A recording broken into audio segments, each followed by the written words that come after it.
आप दारा सिंह के पास जाएंगे तो वो क्या सिखाएगा आपको? वो तो कुश्ती लड़ता है, वो तो कुश्ती लड़ना ही सिखाएगा ना। कोई भी गुरु अपने शिष्य को क्या बताता है? आप टेलर के पास जाएंगे तो वो टेलरिंग सिखाएगा। तो आप महादेव के आश्रय में जा रहे हैं, उनके सानिध्य में जा रहे हैं, तो गुरु अपने चेला को अपने जैसा बनाता है। तो प्रयास हम लोग को करना है कि महादेव की बनाई दुनिया है, उसके आश्रय में खुद को छोड़ना है, उसकी परिधि में रखना है, प्रयास करना है। बाकी परिणाम तो आपके और मेरे हाथ में होते नहीं हैं। साहब ने कहा प्रयास करिए, पुट टू टेस्ट, अपनी कोशिश करिए, बाकी फल प्रतिफल फलाफल आप छोड़ दीजिए उस पर, जहां आपने सरेंडर किया है। हमने कई बार देखा, पिछली बार हमको लगता है 15 साल हो गए कोलिंगपोंग में आए, उस समय साहब भी थे, उसके बाद फिर आने का मौका मिला। कुछ एक चेहरे तो मुझे अभी भी दिखाई दिए जो उस समय थे, लेकिन ज़्यादातर नए लोग हैं। आप लोगों से पहली बार बात हो रही है, मुलाकात हो रही है। तो इसमें से कितने ऐसे लोग हैं जो साहब आए थे कलिंगपोंग में तो उस समय थे? कोई है इसमें से? हाथ उठाइए। अच्छा, इधर कुछ लोग दिखाई दे रहे हैं, इधर सारे लोग लगता है। इन लोगों, आप लोगों ने साहब से मुलाकात की है कभी? किसने किया है? हाथ उठाइए। साहब से मिलने वाले लोगों में शरीर से काफी लोग हैं। चलिए, अब तो साहब शरीर में नहीं है, लेकिन जिन्होंने साहब से मुलाकात की उनका भी सौभाग्य है ये।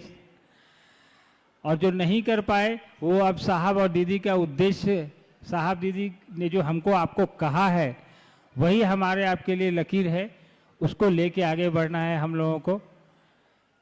मन की आंखों से जैसे महादेव को हम लोग महसूस करते हैं, साहब दीदी को भी करने का है। और इस रास्ते पे अपने आप को खड़ा रखना है कि महादेव का काम करना है। अपना जो भी समय हम महादेव के लिए निकाल पाते हैं अपने सांसारिक कामों के अलावा, उसको साहब दीदी के अनुसार हम लोग को लेके चलने का है। अभी बरका दीदी आपके बीच आएंगी और आप लोगों से बात भी करेंगी। आप लोगों के बीच कोई जिज्ञासा होगी तो भेजिएगा ज़रूर। और इस उम्मीद में कि अगली बार फिर आप लोगों से मुलाकात होगी और इससे बड़ी जगह पर होगी। तब तक कलिंगपोंग में महादेव का अलख आप लोग जगाइए। हर एक घर में महादेव के गुरु स्वरूप का दीपक जले, ये साहब दीदी का उद्देश्य था, उनकी इच्छा थी। हम लोग को अब उनकी इच्छा को पूरा करना है, उनके उद्देश्य को पूरा करना है। क्योंकि इसमें साहब दीदी का उद्देश्य तो जो है सो है, हमारा आपका भी कल्याण है कि महादेव से जितना लोगों को जोड़ेंगे उतना हम भी जुड़ेंगे। और अपना तो कल्याण हम और आप करेंगे ही महादेव का नाम लेके, महादेव का काम करके। जिसको हम और आप महादेव से जोड़ेंगे, उसके गुरु स्वरूप से जोड़ेंगे, उसका भी कल्याण हम और आप करेंगे। जो रुकने वाली प्रक्रिया नहीं है, अनवरत है। साहब ने कहा कि तब तक चलेगा जब तक कि एक व्यक्ति शिव का शिष्य न हो जाए, तब तक ये महादेव का काम चलता रहेगा। तो आप समझ लीजिए कि आने वाली पीढ़ियां दर पीढ़ियां ये काम रुकना नहीं है। अभी तो पूरे देश में काम हो रहा है, आने वाले समय में पूरी दुनिया में महादेव का काम करना है। हम लोग देश के किसी भी कोने में जाते हैं तो वहाँ गुरु भाई गुरु बहन मिलते हैं। विदेश में बाहर जाते हैं वहाँ भी मिल जाते हैं। आपके पड़ोसी देश यहाँ से कुछ दूरी पे नेपाल हैं, वहाँ तो लाखों की संख्या में शिव के शिष्य हैं। और आप तो ऐसी जगह बैठे हैं जहाँ हिमालय का पर्वत है और कहा जाता है, सुनने में आता है, हम लोगों ने पढ़ा है कि महादेव खुद कैलाश में रहते हैं। तो आप तो हम लोगों से ज़्यादा नज़दीक है महादेव के, तो आप लोग को तो थोड़ा ज़्यादा ही काम करना चाहिए महादेव के लिए। हम लोग को भी साथ में खींच लीजिए आप लोग। चलिए, मुझको अनुमति दीजिए। आप सबको मेरा प्रणाम है, धन्यवाद। Hello hello. सुना अभी हम लोगों ने अर्चित आनंद भैया से अपनों से अपनी बात संक्षेप में। मैं निवेदन करना चाहूँगा छोटा सा भजन के लिए भाई संतोष जी जो गंगटोक से हैं, उसके बाद फिर हमारे आपके बीच आएगी बरखा दीदी। आपकी कुछ जिज्ञासाएं भी है, आप शांतित होकर बैठे। भाई संतोष जी जब तक आते हैं एक दो घोषणा है, भाई विनोद, भाई मनोज, बहन संजू, बहन अनीता ने अभी से भगवान शिव को अपने गुरु के रूप में स्वीकार किए हैं। इनके नामों की सूचना शिव के समग्र अंतरिक्ष साम्राज्य में संप्रेषित की जाती है। सूचना दर्ज हो। जागा जागा महादेव। आइए हम सुनते हैं भजन भाई संतोष जी गंगटोक।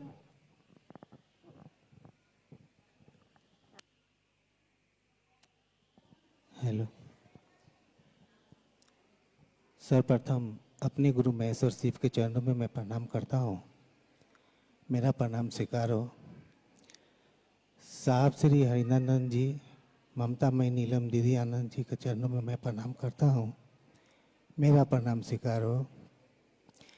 यहाँ उपस्थित सभी गुरु भाई गुरु बहन के चरणों में मेरा प्रणाम है। मेरा प्रणाम स्वीकार करें।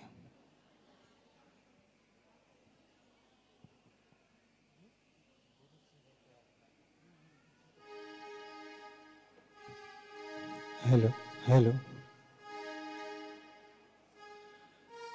गुरु शिव है क्या आजमा कर तो देखिए। गुरु शिव है क्या आजमा कर तो देखिए। गुरु शिव है क्या आजमा कर तो देखिए। गुरु शिव है क्या आजमा कर तो देखिए। है तीनों विधा क्या ये जान कर देखिए। है तीनों विधा क्या ये जान कर देखिए। गुरु शिव है क्या आजमा कर तो देखिए।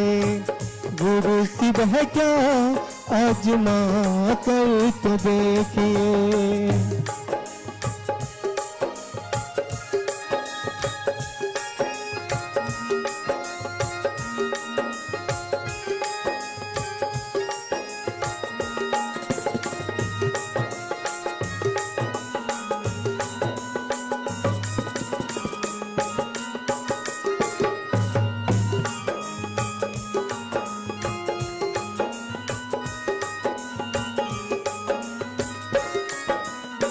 है कागज की कश्ती है गहरा पानी।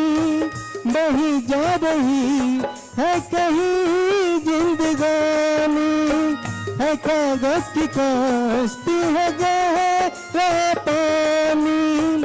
बही जा रही है कहीं जिंदगानी। है कौन सी मंजिल कहाँ है ठिकाना। किसी से कहे जो बता दे ठिकाना। मंजिल मिलेगी पता भी मिलेगा। मंजिल मिलेगी पता भी मिलेगा। गुरु शिव को अपना बना कर तो देखे। गुरु शिव को अपना बना कर तो देखिए।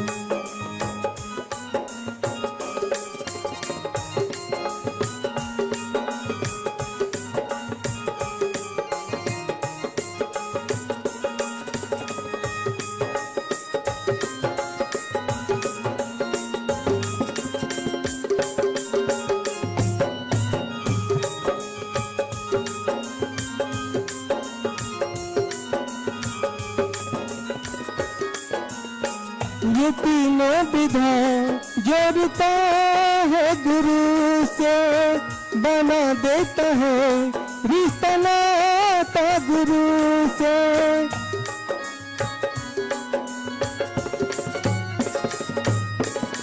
ये तीनों विधा जोड़ता है गुरु से। बना देता है रिश्ता नाता गुरु से। दया मांगना है गुरु बर दया कर। शिव ही गुरु है सबसे कहा कर।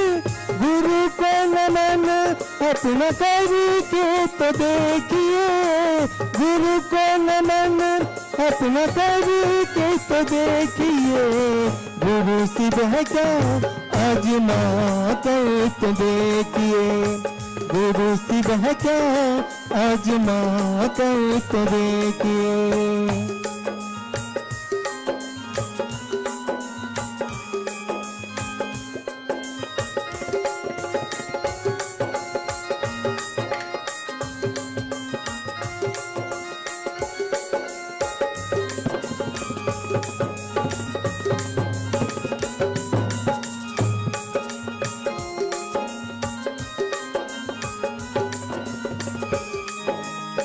चाहत गुरु की जरूरत हमारी, गुरु की तो जिंदगी है हमारी।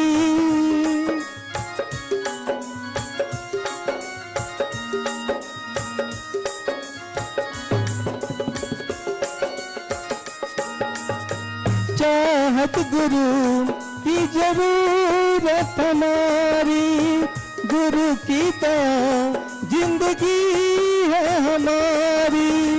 गुरु के बिना न जीना गवारा, गुरु ही तो है शिष्यों का सहारा। सहारा गुरु को बना कर तो देखिए, सहारा गुरु को बना कर तो देखिए गुरु शिव है क्या, आजमा कर तो देखिए गुरु शिव है क्या, आजमा कर तो देखिए।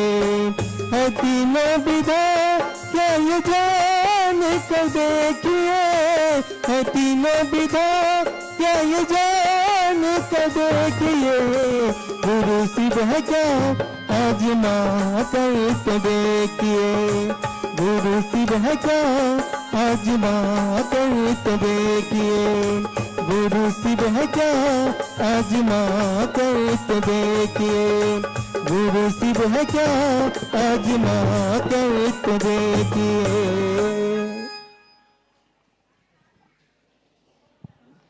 Hello hello. आइए, हम लोगों ने सुना बहुत ही प्यारा भजन, गुरु शिव है क्या, आजमा कर तो देखिए। और आप तमाम भाई बहनों से निवेदन होगा, जो हॉल के अंदर है उनसे विशेष निवेदन होगा, और जो बाहर है उनसे भी होगा, कृपया आप बैठ जाए जहां जगह आपको मिले। आप शांतिचित होकर बैठे, आप हॉल में बैठे हुए हैं, हॉल के मुताबिक भीड़ ज्यादा है।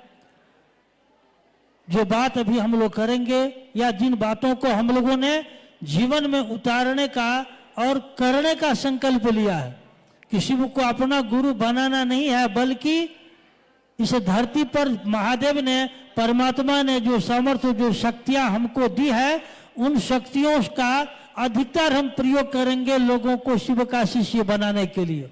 और साहब श्री के इसी संकल्प को लेकर झारखंड राज्य के राजधानी उपवन, जो साहब श्री का स्मृति स्थल है, वहां से आओ चले शिव की ओर, जो साहब श्री का या संदेश या आदेश या एक जो साहब की दिली इच्छा रही है, इस दिल की आत्मा को, आवाज को लेकर हमारे आपके बीच बरखा दीदी मौजूद है। मैं निवेदन करना चाहूंगा बरखा दीदी से, महादेव की दया, साहब दीदी के आशीर्वाद से अपनी भावनाओं को लेकर आप मंच तक आने का कष्ट करेगी। बहुत व्यस्त समय इनका रहा है, अभी भी आपने सुना, आपने देखा होगा, अनवरत व्यस्तता में आपके बीच है बरखा दीदी, हमारे आपके बीच।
मेरे गुरु महेश्वर शिव को मेरा प्रणाम है।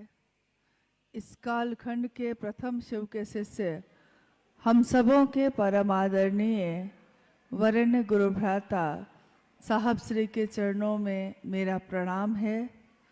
शक्ति स्वरूपा माँ नीलम आनंद जी के चरणों में मेरा प्रणाम है और कलिंगपोंग में इस हॉल में उपस्थित आप सभी गुरु भाई गुरु बहन के चरणों में मेरा प्रणाम है।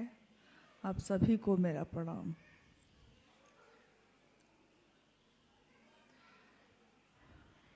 महागुरु महादेव जगत गुरु शिव उनके शिष्य होकर हम सब ने इस जीवन में परम सौभाग्य प्राप्त किया है। महादेव मेरे आपके सबके गुरु बन सके, इसका सौभाग्य इस जीवन में जगत के लोगों को मिल रहा है। इस कालखंड में शिव के गुरु स्वरूप की बात, ये आवाहन कि शिव मेरे आपके गुरु हो सकते हैं, लेकर आने वाले साहब श्री हरिंदानंद जी हैं। आपने उनके बारे में सुना। शक्ति स्वरूपा माँ नीलम आनंद जी के बारे में सुना और इस धरती पर आकर उन्होंने महादेव को किस तरह जमीन पे उतारा, इसको भी सुना। महादेव भगवान है, कौन नहीं जानता है महादेव को।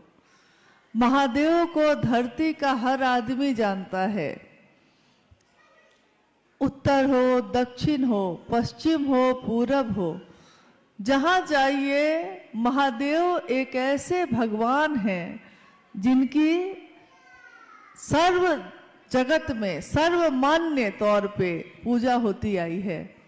महादेव की पूजा, महाकाल के अनेक स्वरूप की पूजा, महाकाल, महामृत्युंजय, महाऔघरेश्वर, महामृत्युंजय, महायोगेश्वर, यानी महा शब्द जहां भी लगे हैं, आप गौर कीजिएगा इस बात पे कि जिस भी सत्ता के साथ महा लगा है, इसका अर्थ है कि ये उपाधि, ये शब्द शिव के लिए कही जा रही है।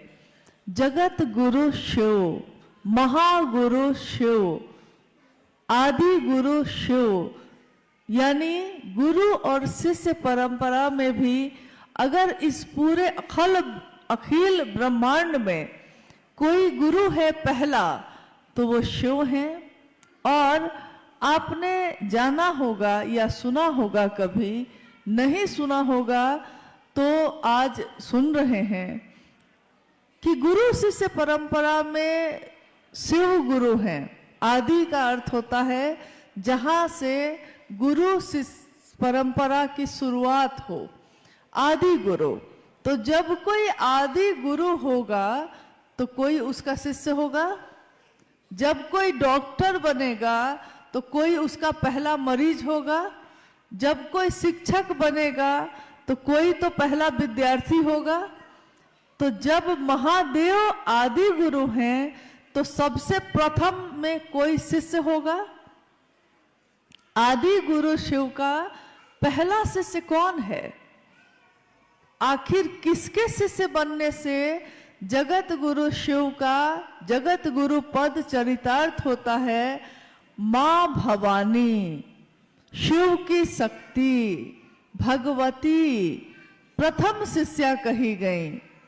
भारत देश में जब तंत्र और साहित्य के ग्रंथ पढ़े जाते हैं तो उसमें तंत्र पे एक बहुत बड़ी पुस्तक है जिसमें तंत्र साधना या तंत्रों के बारे में लिखा गया है।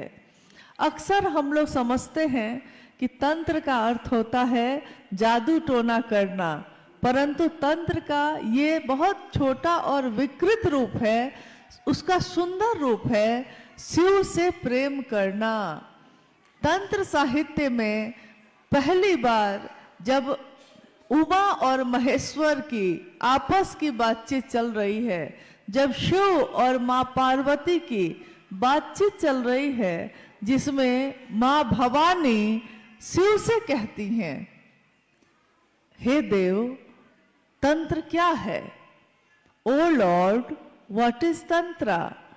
और शिव उत्तर दे रहे हैं, देवी, तंत्र is nothing but only love and surrender. तंत्र और कुछ भी नहीं है, ये प्रेम और समर्पण के सिवा। प्रेम में समर्पण होता ही होता है। कोई अगर किसी से प्रेम करता है तो इसका अर्थ है कि प्रेम गली अति सांकरी, बहुत संकरी गली है ये। प्रेम गली अति सांकरी, जामे दो न समाये। दो सत्ता में पैदा होता है ये, परंतु दोनों को एक कर देता है। तो इतनी संकरी है वो गली कि उसमें एक ही जा सकता है कोई। अगर दोनों तरफ दीवार हो, इधर भी दीवार है, इधर भी दीवार है, और इतनी पतली जगह है वहां खाली, जिसमें एक ही व्यक्ति जा सकता है, तो प्रेम की उपाधि दी गई कि दो सत्ता में पैदा तो होती है, दोनों को एक कर देती है और दोनों एक होकर उस गली से गुजर जाते हैं। प्रेम, लेकिन ये प्रेम होना बहुत कठिन है। इंसान से होना कठिन है। यहाँ तो ईश्वर की बात की जा रही है। यहाँ तो कहा जा रहा है कि भगवान से उसे ही प्रेम करिए। गुरु वही है। गुरु अपने प्रति, गुरु ईश्वर के प्रति प्रेम पैदा करते हैं। और जब शिव गुरु होंगे तो प्रेम कैसे पैदा करेंगे? किसी ने कहा हमको, किसी ने कहा आपको कि महादेव को अपना गुरु बना लीजिए, और किसी के कहने से हमने शिव को अपना गुरु बनाया है। किसी ने पहली बार आपको कहा होगा और तब आपने शिव को अपना गुरु बनाया होगा। जब किसी ने कहा होगा उस समय, जैसे हम लोग अभी बैठे हैं ना सारे लोग, याद कीजिए उस पल को, उस समय को, जिस समय में हमने शिव को अपना गुरु बनाया। जिस दिन हमने कहा, हे शिव, आप मेरे गुरु हैं, मैं आपका शिष्य हूं, मुझ शिष्य पर दया कर दीजिए। जिस पल आपने कहा होगा उस पल को याद करिए। तो अभी जैसे ही ये बात, ये विचार हमारे मन में, हमारे दिमाग में प्रवेश करता है, वैसे ही हमको महसूस होता है कि किसी ऊर्जा का संचरण हमारे मन, मस्तिष्क और मेरे इस शरीर में आता जा रहा है, आता जा रहा है। एक ऊर्जा, एक ऐसी तरंग जो इससे पहले हमने महसूस नहीं की। ये कब महसूस की थी? जब किसी से प्रेम हुआ था। जब किसी से प्रेम होता है तो धड़कनें बढ़ जाती हैं और आंखें झुक जाती हैं, हाथ कपकपाने लगते हैं। क्यों ऐसा होता है? क्योंकि मन जिसके नजदीक होता है, हमारे शरीर पे भी उसी का असर होने लगता है। मन अगर शिव से नजदीक होगा तो हमारे शरीर के आचरण में, हमारे शरीर के हर कृत्य में महादेव जैसा ही आचरण दिखने लगेगा। इसीलिए भैया हरिंद्र जी ने, इन्होंने जब शिष्यानुभूति लिखी थी उसमें लिखा कि शिव भाव से संजात एक सामान्य भावाचरण भी जगत के लिए अनुकरणीय है। शिव भाव से संजात, इसका अर्थ होता है कि जैसे पानी के जगह पे शिव का भाव हो, और जैसे कपड़ा भीग जाता है, आर्द्र हो जाता है, तो कपड़ा महादेव की दया से भींगा हुआ हो। शिव भाव से संजात एक सामान्य भावाचरण, यानी भाव के अनुसार आचरण। हमारे मन में जब शिव का भाव होगा तो हमारे आचरण भी वैसे हो जाते हैं। अगर मेरे मन में ये भाव होगा कि मैं किसकी बेटी हूं, तो मेरे भाव, मेरे आचरण भी उन व्यक्ति के कारण वैसे ही दिखने लगेंगे।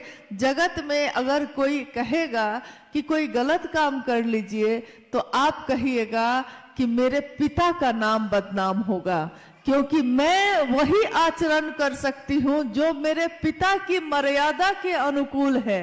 मैं वो आचरण नहीं कर सकती जो मेरे पिता के अनुकूल नहीं हो। जब कोई शिव को अपना मानता है तो उसके भी सामान्य भावाचरण आचरण ऐसे ही होने लगते हैं। वो जगत में चलता है, रहता है, जीता है, खाता है, बातें करता है, किसी से मिलता है, लेकिन उसके हर काम में महादेव जैसा आचरण उतरने लगता है। उसका हर काम महादेव के भाव से भींगा होता है। और ये जो उसका शिव के शिष्य का आचरण है, ये जगत के लिए अनुकरणीय है।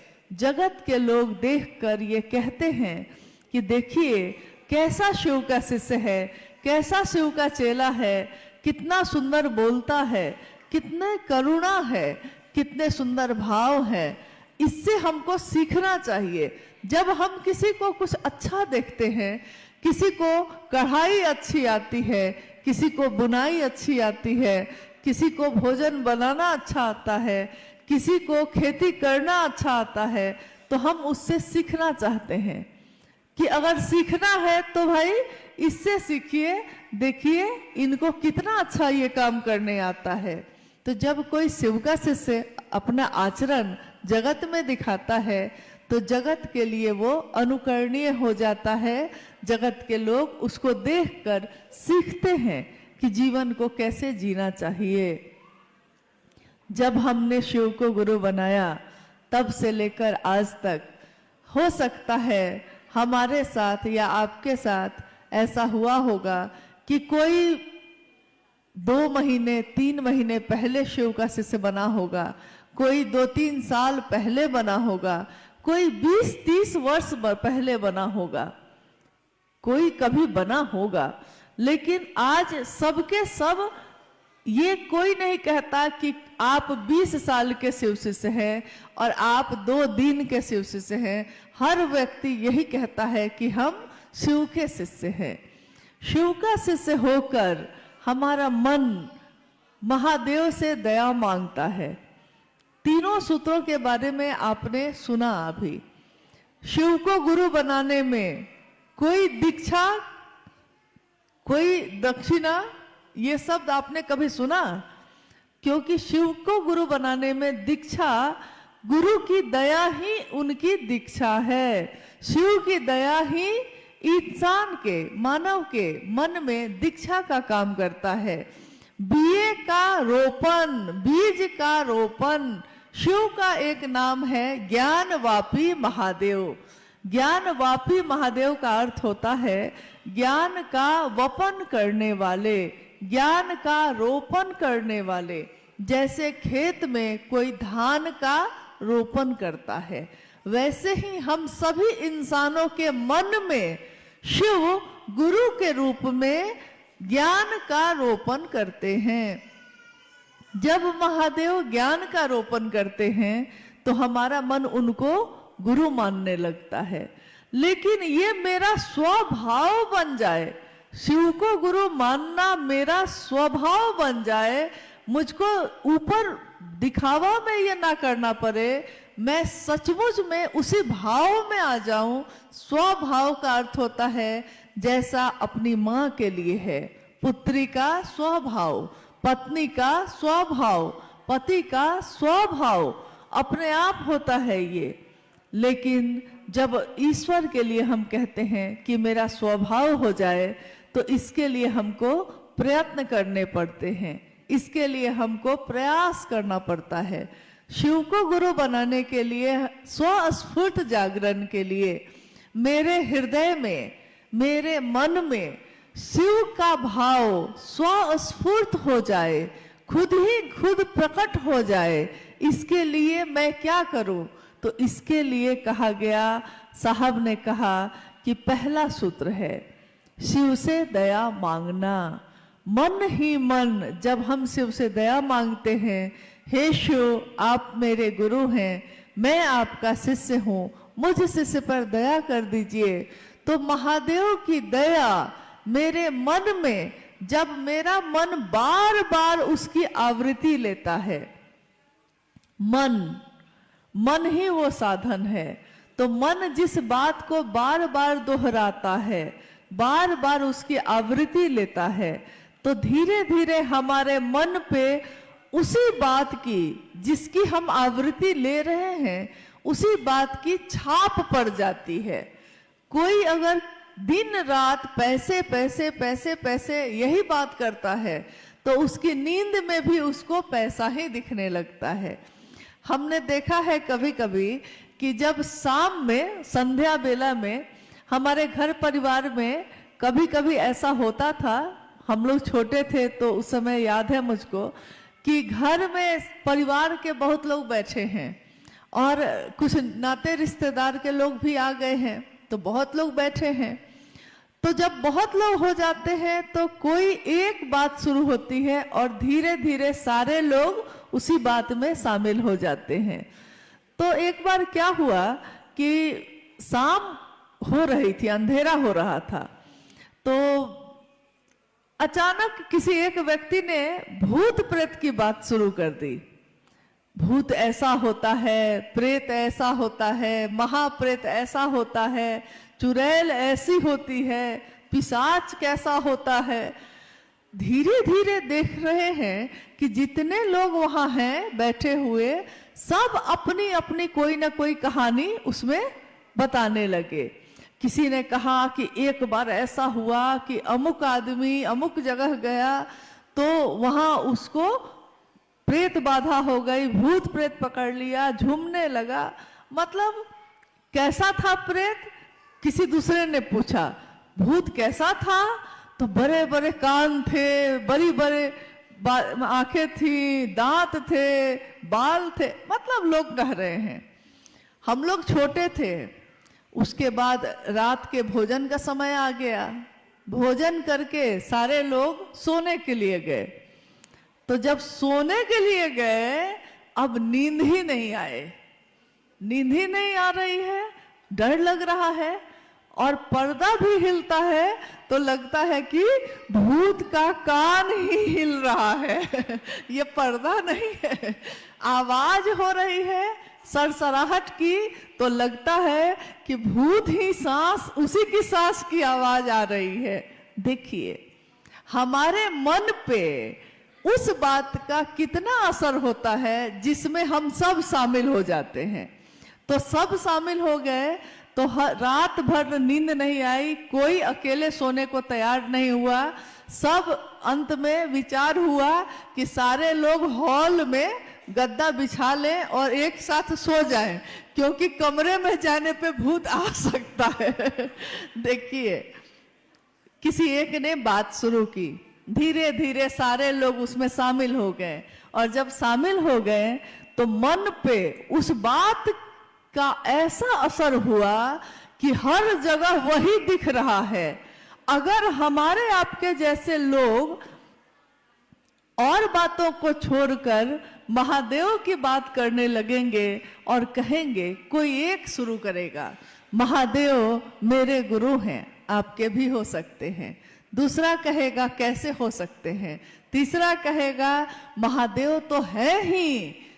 पहला कहेगा है गुरु, इसीलिए तो कहते हैं कि बना लीजिए, महादेव का साथ मिलेगा तो हमारा मन सबल होगा, सक्षम होगा, सुवासित होगा। शिव के साथ जीवन की दशा और दिशा बदल जाएगी। कोई कहता है महादेव गुरु कैसे हो सकते हैं, हम लोग को तो कुछ नहीं आता है। तो पहला आदमी कहता है महादेव को गुरु मानने में बस मन ही से कहना है, कोई क्रिया नहीं है, कोई आडंबर नहीं है, कोई आपको खर्चा पानी या पूजा पाठ फूल प्रसाद कुछ नहीं चढ़ाना है। महादेव को गुरु मानकर बस अपने मन का भाव देना है, मन में दोहराना है। और जिस चीज को हम बार बार दोहराते हैं वो हमारी नींद में भी शामिल हो जाती है। नींद में अब क्या दिखाई देता है? तो नींद में हम तो वही है, हमारा बिस्तर भी वही है, परंतु अब जब सोने जाते हैं तो नींद में शिव दिखाई देते हैं। नींद में शिव अवस्थित हैं। जिसके नींद में भी शिव अवस्थित होते हैं वही साधु है, वही ऋषि है, वही महर्षि है, जिसकी नींद में भी शिव शामिल हो जाए। तो हमारी बातचीत का बहुत असर होता है। हम बात क्या करते हैं? कभी कभी कोई ऐसा व्यक्ति मिल जाता है जो आपके घर आएगा और दिन रात आपसे नकारात्मक बात करेगा, सिर्फ नकारात्मक। मतलब कोई आपके घर आया और उसने बात शुरू की, उसने कहा कि क्या कहें, बड़ा बीमार है, बहुत दर्द है, पैर में बहुत दर्द है, पेट में दर्द है, सिर में दर्द है, इतना बोलेगा इतना बोलेगा, और जब वो चला जाएगा तो आपके भी सिर में दर्द होने लगता है। पहले नहीं था। उसने इतनी बात कही, इतनी बात कही किसी के बारे में कि मुझको भी लगने लगा कि मुझको भी तो नहीं हो गया है कहीं सिर में दर्द। यानी बात हम सुनते क्या है। वहीं कोई ऐसा व्यक्ति मिलता है जो कहता है, हम अगर कहते भी हैं कि हाँ मेरे सिर में बहुत दर्द है, बड़ी पीड़ा है, पैर के घुटने में चल नहीं पाते हैं, तो वो कहता है अरे मिजाज बना के चलो ना, मिजाज बनाओ, अरे चलो कुछ नहीं है, चल सकते हैं, चलिए। और एक दिन चलने लगते हैं हम। यानी उसकी बात का क्या असर है, बात का क्या असर होता है। मनुष्य की शारीरिक शक्ति यानी उसके शरीर की जो शक्ति है सो उससे बलशाली होती है उसकी मानसिक शक्ति, और मानसिक शक्ति से भी बलशाली होती है उसकी आध्यात्मिक शक्ति। ये साहब ने अक्सर कहा, लिखा भी है। मनुष्य की शारीरिक शक्ति में कितना बल है, हम क्या क्या काम कर सकते हैं। हम एक कुर्सी उठा सकते हैं, हम एक टेबल उठा सकते हैं, लेकिन अगर पलंग उठाने के लिए कह दिया जाए तो हम नहीं उठा सकते हैं। लेकिन अगर कोई कहे कि मन से उठाइए तो मन से तो पलंग क्या बात है, महल का महल उठा सकते हैं। मन में अगर सोचना है कि महल को उठाना है तो मन तो ऐसी चीज है कि उठा ही सकते हैं हम। यानी मन की शारीरिक शक्ति से बलशाली हो गई मन की शक्ति, और मन से भी बलशाली है उसकी आध्यात्मिक शक्ति। आध्यात्मिक शक्ति यानी ईश्वर से उसका सानिध्य। एक व्यक्ति जो वर्षों से लकवाग्रस्त होकर बिस्तर पे पड़ा था और बिस्तर से हिल भी नहीं सकता था, लोग उससे मिलने आते, सहानुभूति जताते और चले जाते। सब सहानुभूति दिखाते, भाई तुमको बड़ा कष्ट है, भाई तुमको तो बड़ा दुख है, सब सहानुभूति जताते। लेकिन आज तक किसी ने उससे नहीं कहा कि तुम ठीक भी हो सकते हो। सबने यही कहा क्या करिएगा, अब तो जीवन ऐसे ही गुजारना है। परंतु एक दिन क्या हुआ, एक शिव का शिष्य उस व्यक्ति के पास गया। एक गुरु भाई उस व्यक्ति के पास मिलने चले गए।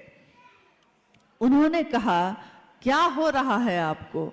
तो उसने कहा कि वर्षों से बिस्तर पे ही पड़ा हूं, लकवाग्रस्त हूं, हिल नहीं पाता हूं, सारे काम बिस्तर पे ही करने पड़ते हैं। गुरु भाई ने, शिव के शिष्य ने कहा महादेव को गुरु बनाइए ना, लेटे लेटे ही महादेव से दया मांगिएगा, महादेव को प्रणाम करिएगा, और अगर कोई मिल जाए, आए कोई मिलने, उससे महादेव की बात करिएगा। बड़े अविश्वास में बेमान से उस व्यक्ति ने जो बिस्तर पे था मान तो लिया, परंतु उसके मन में विश्वास नहीं था। एक दिन उस गांव में आग लग गई। जैसे बिहार, उत्तर प्रदेश, ये सब राज्य में जब जाइएगा तो गांव, यहाँ पहाड़ पे तो एक घर यहाँ है तो दूसरा घर उतनी दूर है, ऊपर में तो तीसरा घर एकदम नीचे में है। परंतु बिहार और उत्तर प्रदेश, झारखंड ये सब में जाइएगा तो एक घर के ठीक बगल में दूसरा घर है, फिर तीसरा घर है, एकदम नजदीक नजदीक घर है। एक गांव में 700-800 घर है, 3-3 हजार घर है एक ही गांव में। तो जब आग लगेगी तो इतना नजदीक है दूसरा घर कि उसमें भी आग लग जाएगी, उससे लगते लगते पूरा गांव में आग लग जाती है। एक दिन उस गांव में आग लग गई और आग धीरे धीरे एक घर से दूसरे घर में पहुंचने लगी। गांव में हल्ला मच गया, लोग अपने घर से बाहर भागने लगे। अगर घर के अंदर आग लगेगी तो हम बाहर ही भागेंगे ना, सब भागने लगे। भागते समय किसी को ध्यान नहीं रहा कि वो व्यक्ति जो लकवा मारा हुआ था जिसको, वो तो बिस्तर पे था, उसके बारे में किसी को ध्यान ही नहीं आया। सब अपने प्राण बचाने के लिए बाहर भागने लगे। बाहर भागते भागते लोगों ने देखा कि जो बरसों से बिस्तर से हिला भी नहीं था और उस दिन वो दौड़ते हुए बाहर भाग रहा है। तब लोगों को ध्यान आया कि अरे ये तो अंदर ही था, लेकिन ये दौड़ कैसे रहा है। लोग आग को छोड़कर उसी से पूछने लगे कि भाई तुम दौड़ कैसे पाए, तुम तो हिल भी नहीं पा रहे थे। उसने कहा कि भैया पहले मैंने सोचा कि अब कोई आएगा मुझको बचाने, अब कोई मेरा खटिया लेके बाहर जाएगा, लेकिन कोई नहीं आया। मैंने देखा कि सारे लोग बाहर भाग गए, मुझको बचाने कोई नहीं आया। तो आपने जो कहा था ना महादेव से दया मांगना, मैंने मन ही मन महादेव से दया मांगनी शुरू की। महादेव दया कर दीजिए, महादेव दया कर दीजिए, महादेव दया कर दीजिए। और मेरा मन, मुझको भी नहीं पता है कि मेरा मन लगा जैसे कि भैरव जैसा हो गया हो, और कब मेरा शरीर खड़ा हुआ और कब मैं दौड़ने लगा मुझको पता ही नहीं चला। देखिए, मन ने शरीर को कैसे खड़ा कर दिया। शरीर ने मन का सहारा लिया, मन ने ईश्वर का, भगवान शिव का सहारा लिया, और भगवान शिव का सहारा लेने पे आपकी मानसिक और शारीरिक सारी चीजों की चिकित्सा शिव करते हैं, क्योंकि वो वैद्यनाथ भी हैं। वेदों के वेद वैद्यनाथ, महावैद्यनाथ, उनका एक नाम ये भी है। मनुष्य का जिसका साथ वो लेता है, हम जिसका साथ लेंगे, मेरा मन भी उसकी जैसा बनने लगेगा। हम शिव का साथ लेंगे तो मानवता, शिव का सानिध्य लेने वालों के लिए मानवता सबल होगी, सुवासित होगी, सक्षम होगी। साहब ने कहा कि मैं नहीं जानता कि संसार की दशा और दिशा शिव के बगैर कैसी होगी, परंतु यह मैं जानता हूं कि शिव के साथ यह मानवता सबल होगी, सक्षम होगी, सुवासित होगी। अस्तु, आओ चले शिव की ओर। इसलिए उन्होंने कहा कि सब चले शिव की ओर, चाहे वो कोई बुजुर्ग हो, चाहे वो कोई युवा हो, चाहे कोई बच्चा हो। बच्चा बच्चा जिस दिन शिव को अपना गुरु बनाएगा, उस दिन पत्ता पत्ता जब नमः शिवाय बोलेगा, उस दिन सचमुच में लगेगा कि महादेव मेरे आपके गुरु हो गए। महादेव ने कभी किसी से कुछ लिया नहीं है, सबको दिया ही दिया है। आपने सुना, अभी अनु भैया अपनी चर्चा में कह रहे थे, उन्होंने शिव के भक्त रावण का जिक्र किया। रावण जिसके बारे में लोग उसकी भक्ति से उसको नहीं जान पाए। लोग रावण को किस लिए जानते हैं? रावण भक्त तो था।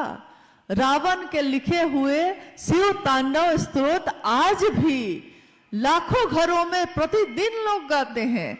जटाटवी वाला जो आप सुनते हैं शिव तांडव स्तोत्र, लाखों घरों में इसको गाए जाते हैं।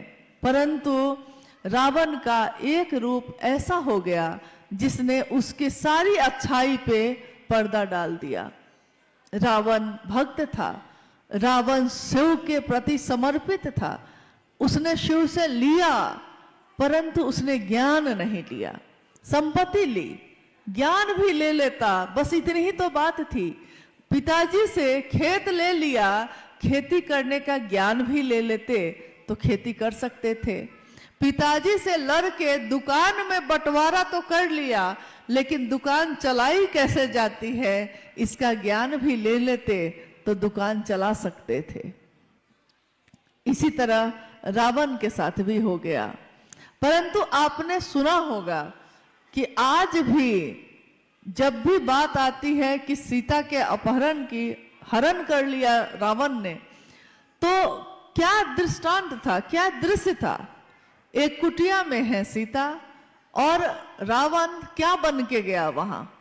रावण वहां गया, रावण बन के गया था, गया तो था हरण करने, लेकिन बन के क्या गया था?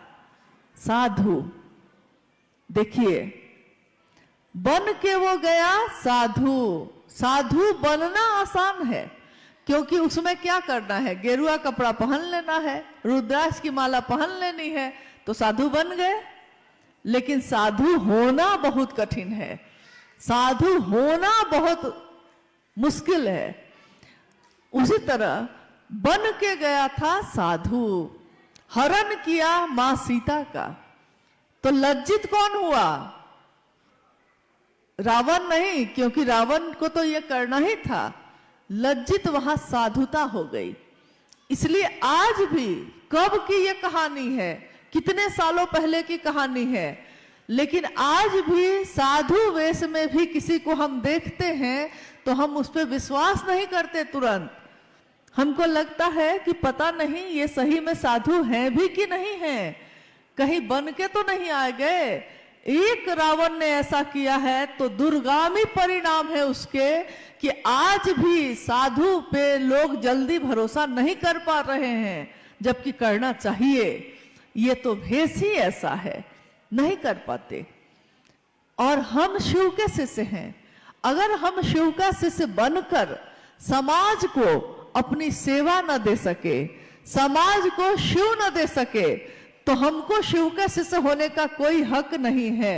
अगर मेरे कारण महादेव का नाम ऊंचा ना हुआ, अगर मेरे कृत्य से, मेरे आचरण से मेरे गुरु शिव की बदनामी हुई, तो ये वही बात हो जाएगी, लोगों का भरोसा शिव शिष्यों से भी उठ जाएगा, क्योंकि उनको लगेगा कि शिव के शिष्य ऐसे होते हैं। इसलिए अगर कुछ करना है गलत करना है कुछ, तब आप जो हैं वही बन के जाइए समाज में। लेकिन अगर शिव के लिए करना है तो समाज में व्यष्टि का नकाब हटाकर समाज समष्टि की ओर चलना होगा। व्यष्टि का नकाब, मैं कौन हूं, क्या हूं, इसको भूलना पड़ेगा और महादेव का शिष्य बनकर जगत में उतरना पड़ेगा कि लोग देखें कि शिव का शिष्य कैसा होता है।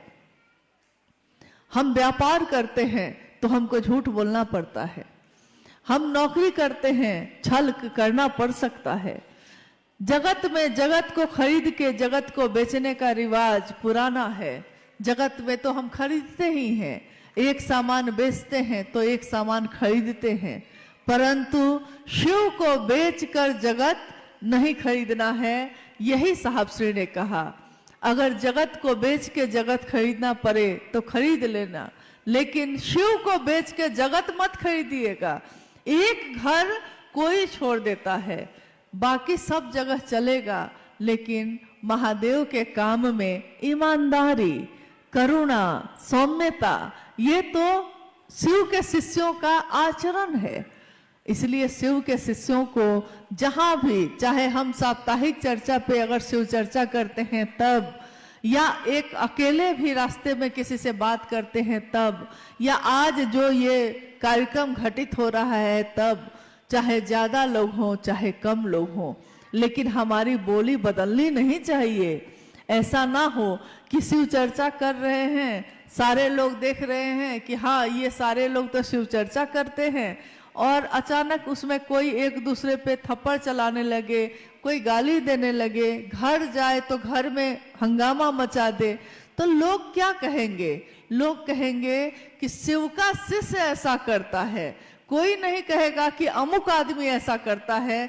लोग कहेंगे कि ये जो शिव चर्चा करने वाले लोग इकट्ठा हुए थे वो लोग ऐसा करते हैं। कोई दूसरा किस पे आरोप लगेगा? महादेव पे लगेगा। किसके नाम की बदनामी होगी? महादेव के नाम की बदनामी होगी।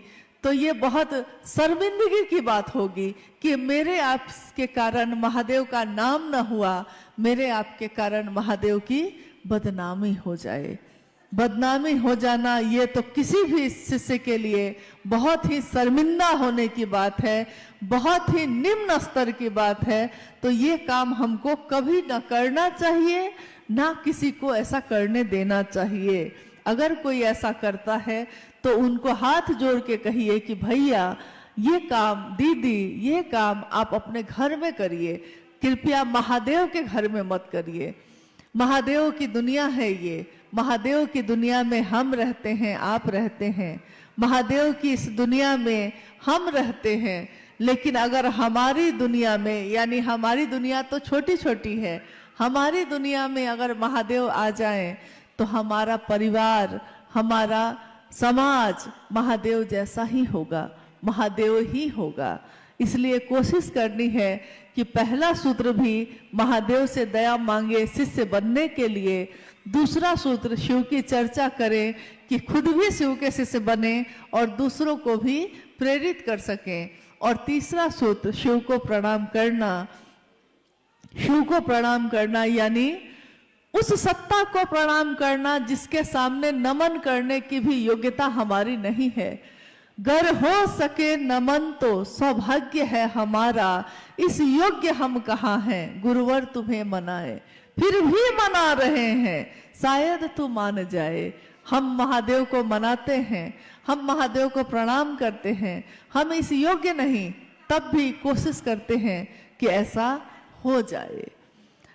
आइए हम लोग कुछ जिज्ञासाओं पे बात करते हैं। मंच पे आई होगी, जिज्ञासा का अर्थ होता है कि किसी के मन में कोई बात पैदा होना, किसी के मन में कोई समस्या पैदा हो जाना, या कोई ऐसी बात जो मेरी समझ में ना आ रही हो तो उसको हम लोग पूछ सकते हैं।